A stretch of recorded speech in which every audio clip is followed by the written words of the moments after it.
જૂનાગઢમાં આદિ અનાદિકાળથી ચાલતી દરબાર ગિરનારની લીલી પરિક્રમા ચાલુ વર્ષે વરસાદી આફતને લઈને હાલ મોકૂફ રાખવામાં આવી હોવાનો તંત્રે નિર્ણય કર્યો છે.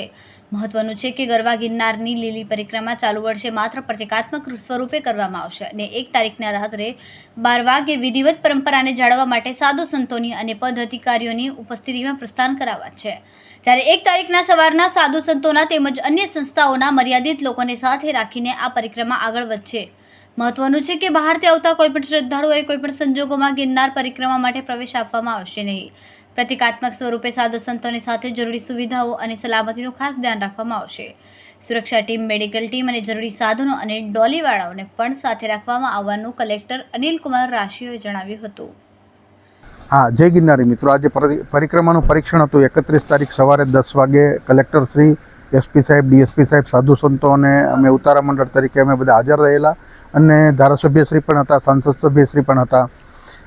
બોરદેવી સુધી અમે સ્થળ પરીક્ષણ કર્યું તો રસ્તો ખૂબ ખરાબ છે, કાદવ કીચડ છે, વરસાદ ચાલુ છે અને હજી 48 કલાક સુધી વરસાદની આગાહી હોય ત્યારે અંદર કોઈ પણ પ્રકારનો સીધું સામાન લઈ જવું શક્ય ન હોય, વ્યવસ્થા ન થઈ શકે એટલે અમારા અન્નક્ષેત્રો પણ બંધ છે અને પરિક્રમાર્થીઓને પણ અમે અપીલ કરીએ છીએ કે કોઈ પણ વ્યક્તિ પરિક્રમા કરવા માટે ના આવે.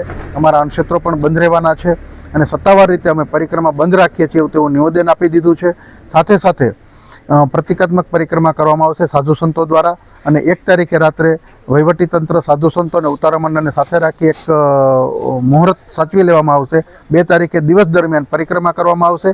રાત્રિ રોકાણ અંદર શક્ય નથી. આ વાત ગુજરાતભરના દરેક ભાવિક ભક્તજનો, દરેક સનાતનીઓ ધ્યાનમાં રાખી અને ઘર બેસી ગિરનારને યાદ કરી મનથી પરિક્રમા પૂર્ણ કરશો તેવી અભ્યર્થના સાથે ભાવેશ વેકરિયાના જય ગિરનારી ના અપડેટ માટેની આજની આ પ્રેસ કોન્ફરન્સમાં ઉપસ્થિત અમારા SP Shri, DCF Shri, DDO Shri અને તમામ પત્રકાર મિત્રોનું હું સ્વાગત કરું છું.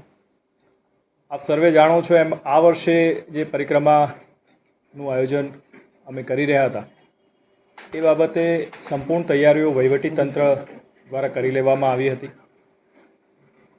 છેલ્લે 25 ઓક્ટોબરના રોજ સમગ્ર રૂટનું ઇન્સ્પેક્શન પણ કરવામાં આવ્યું હતું, પરંતુ 27 ઓક્ટોબરથી જે વરસાદ શરૂ થયો અને એના લીધે જે પરિસ્થિતિ નિર્માણ થઈ છે તો એમાં ખાસ કરીને જે રસ્તાઓ છે એમાં ખૂબ કાદવ કીચડ જમા થયો છે, રસ્તાઓના ધોવાણ થયા છે, રસ્તાઓ તૂટ્યા છે.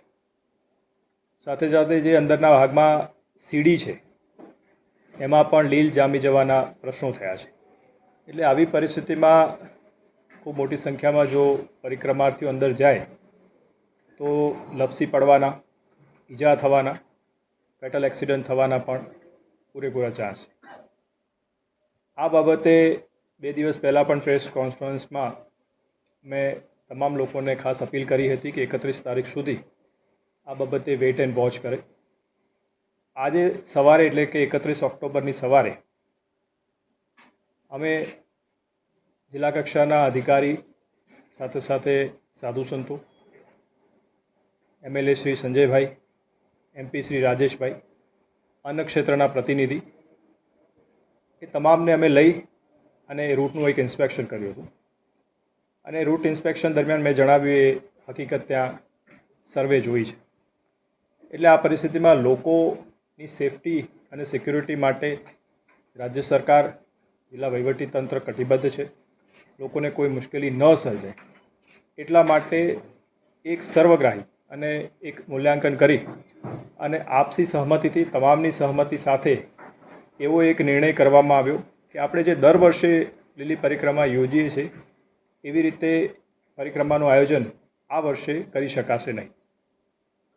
પરંતુ રાજ્ય સરકાર અને જિલ્લા વહીવટીતંત્ર લીલી પરિક્રમાની આ જે વર્ષો જૂની પરંપરા છે, લોકોની જે ધાર્મિક આસ્થા છે એનું પણ સંપૂર્ણ સન્માન કરે છે.